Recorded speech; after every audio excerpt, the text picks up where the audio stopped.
Hello there, and welcome to Dream Myths. We're going to journey back in time, not to a world of fantastical creatures, but to a chapter of history that feels just as mythical. We'll be delving into the life of William Wallace, a name etched into the very soul of Scotland. Our story begins in the late 13th century, a time of rare tranquility for this rugged land. Under the just rule of King Alexander III, Scotland was in a deep, peaceful slumber. Imagine a world where children played without fear in the village squares, their laughter carried on the crisp Highland air. Farmers toiled in their fields, confident that the day's harvest would feed their families and not be stolen by invaders. It was a time when the sun always seemed to rise on a nation at peace with itself, and everyone believed that this calm would last forever. But as we know, even the deepest slumbers can be broken by a rude awakening. But this peaceful childhood would not last forever. When William was in his 20s, the tranquil world of his youth shattered like glass. In the year 1286, King Alexander III died suddenly, leaving Scotland without a clear heir. The nation's great nobles, in their inability to agree upon a new ruler, made a fateful decision. They turned to King Edward I of England, a man known as Longshanks for his imposing height, and asked him to help choose their next king. Edward, however, saw not a nation in need of a mediator, but a golden opportunity. Rather than simply assisting, he declared himself the overlord of Scotland and installed a puppet king, John Balliol, to rule in his stead. Scottish nobles, their ancient independence dissolving like ice in spring, were forced to swear fealty to the English crown. William watched as English soldiers marched through Scottish towns, collecting taxes and enforcing Edward's harsh laws. He saw the grim, humiliated faces of proud Scottish nobles as they bent their knees to a foreign master. The cheerful markets of his youth became subdued, weary places where people spoke in whispers and cast nervous glances at English guards. The nation's deep slumber was over, and a nightmare had just begun. In the cold, unforgiving nights of Scotland, tradition tells us that William's father, a minor noble, ensured his son received a thorough education, a rarity for a child not of royal blood. While the precise details of his upbringing remain shrouded in the mists of time, we know that William learned to read Latin alongside his native tongue. This was more than a scholastic pursuit. It was a quiet rebellion, a mental fortification for a path he was destined to walk. His family resided in a sturdy stone house where the concept of independence was not an abstract idea, but a living, breathing value passed down through generations. Every winter wind that whistled through the cracks in the walls carried with it, in the whispers of the past, tales of ancestors who had fought and bled for this land. William was raised not merely in a household, but in a tradition, learning not just the letters on a page, but the priceless lessons of courage and resilience woven into the very fabric of his family's ancient stories. But this peaceful childhood would not last forever. When William was in his 20s, the tranquil world of his youth shattered like glass. In the year 1286, King Alexander III died suddenly, leaving Scotland without a clear heir. The nation's great nobles, in their inability to agree upon a new ruler, made a fateful decision. They turned to King Edward I of England.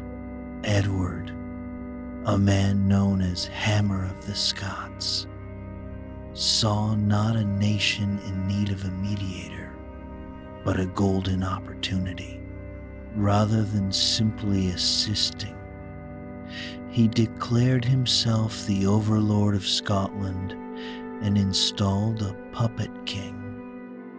The English king began his conquest, enforcing harsh laws and imposing heavy taxes on the Scottish people. The proud Scottish nobles were forced to swear fealty to the English crown, their ancient independence dissolving like ice in spring. In 1296, as if to deliver a final, crushing blow, Edward's forces captured Edinburgh Castle.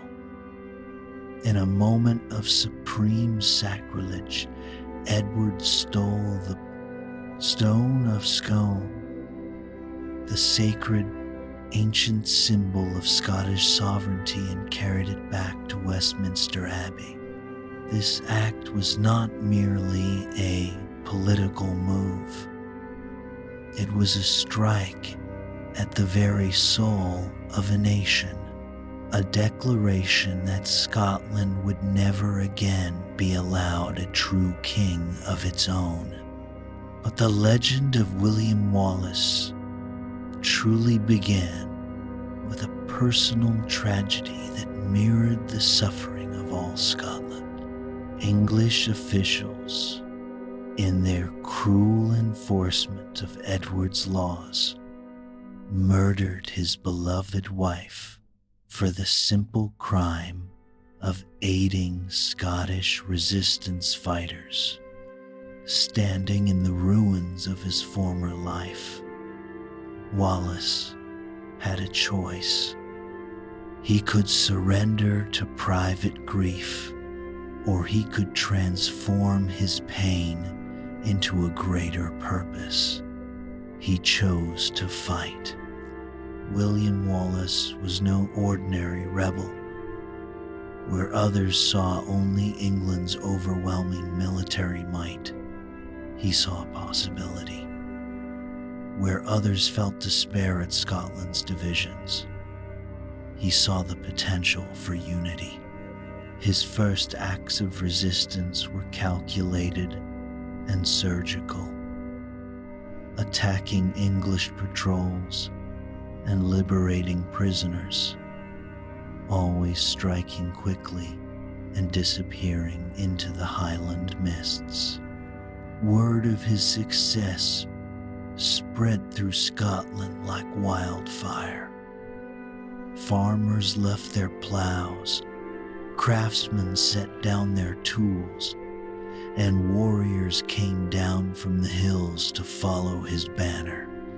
His charisma, lay not in grand speeches or noble birth, but in his absolute conviction that Scottish freedom was not just possible, but inevitable. Wallace trained these ordinary men into a formidable fighting force, teaching them to use the rugged Scottish terrain as their greatest weapon. Their ambushes and raids were small, but each one was a lesson in courage, a defiant whisper that grew into a roar. This burgeoning force, a testament to the power of a united people, was about to face its ultimate test. The moment for decisive action came when Wallace and another Scottish leader, Andrew Moray, agreed to face the English in open battle. They chose their ground with perfect cunning, the Stirling Bridge. The narrow stone bridge created a natural bottleneck, forcing the massive English army to cross in a vulnerable strung-out line. On the 11th of September, 1297, the Scottish army, outnumbered and outmatched by conventional military wisdom, erupted from concealment. The warriors, many of whom had been farmers and craftsmen just months before, fought with the fury of men defending their homes and their very identity as Scots. It was a fierce but brief battle, and in the end, the English army was shattered. Wallace's victory was a triumph not just of arms, but of the spirit, a powerful declaration that ordinary people could challenge the might of an empire. But this peaceful childhood would not last forever. When William was in his 20s, the tranquil world of his youth shattered like glass. In the year 1286, King Alexander III died suddenly, leaving Scotland without a clear heir. The nation's great nobles, in their inability to agree upon a new ruler, made a fateful decision. They turned to King Edward I of England. Edward, a man known as Hammer of the Scots, saw not a nation in need of a mediator, but a golden opportunity. Rather than simply assisting, he declared himself the overlord of Scotland and installed a puppet king. The English king began his conquest, enforcing harsh laws and imposing heavy taxes on the Scottish people. The proud Scottish nobles were forced to swear fealty to the English crown, their ancient independence dissolving like ice in spring. In 1296, as if to deliver a final, crushing blow, Edward's forces captured Edinburgh Castle. In a moment of supreme sacrilege, Edward stole the Stone of Scone, the sacred, ancient symbol of Scottish sovereignty, and carried it back to Westminster Abbey. This act was not merely a political move. It was a strike at the very soul of a nation, a declaration that Scotland would never again be allowed a true king of its own. After years of guerrilla warfare and diplomatic missions, The end came for William Wallace in 1305. He was betrayed near Glasgow by a fellow Scot, a man who traded the heart of a nation for English gold. The man who had commanded armies and negotiated with kings was captured by the very forces he had spent his life opposing. King Edward I, still nursing the deep humiliation of Stirling Bridge, ordered Wallace brought to London, not for a trial in any meaningful sense, but for a public spectacle designed to break the spirit of Scottish resistance forever. At his trial for treason, William Wallace denied the charge, his voice unwavering. He argued that he could not betray a king to whom he had never sworn loyalty, a powerful and logical defiance of Edward's authority. But logic was irrelevant here. The English king understood that as long as William Wallace lived, he would remain a potent symbol of freedom's possibility. Therefore, that symbol had to be destroyed as publicly and thoroughly as possible on the 23rd of August, 1305.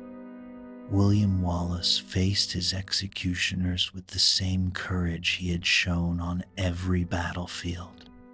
He was sentenced to the most barbaric punishment of the age, to be drawn through the streets of London, hanged, disemboweled, and quartered. His severed body parts were then displayed across England as a grim, macabre warning. King Edward believed that by this act of ultimate violence, he could kill not just a man, but an idea that he could extinguish the fire of Scottish hope by crushing its brightest flame. But in his final, savage act, he did the opposite. He did not kill an idea. He forged a martyr. He created the very symbol of defiance that would echo through the centuries. In the end, King Edward's brutal display was a catastrophic miscalculation. He intended to extinguish a rebellion, but instead, he lit the final flame that would burn for independence. William Wallace died believing his cause was lost, a man defeated in body. He could not have known that his execution was not the end of a man, but the birth of a legend. His sacrifice became a powerful inspiration, a seed planted in the minds of the Scottish people. Within months of his death, the struggle for independence was reignited under new leadership, and it was a cause that would ultimately succeed. 8 years after Wallace's execution, Scottish independence was won at the Battle of Bannockburn. The Declaration of Arbroath, sent to the Pope in 1320, echoed Wallace's unyielding spirit with words that would resonate for centuries. For as long as but 100 of us remain alive, never will we on any conditions be brought under English rule. Wallace's legacy, however, extended far beyond Scotland's borders.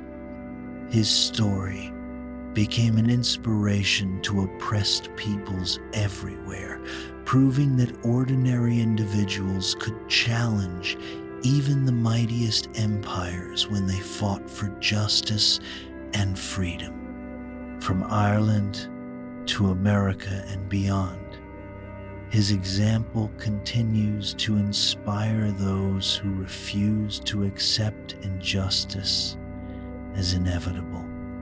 The young man who grew up listening to stories of freedom by his father's fireside became a story himself, one that would inspire countless others.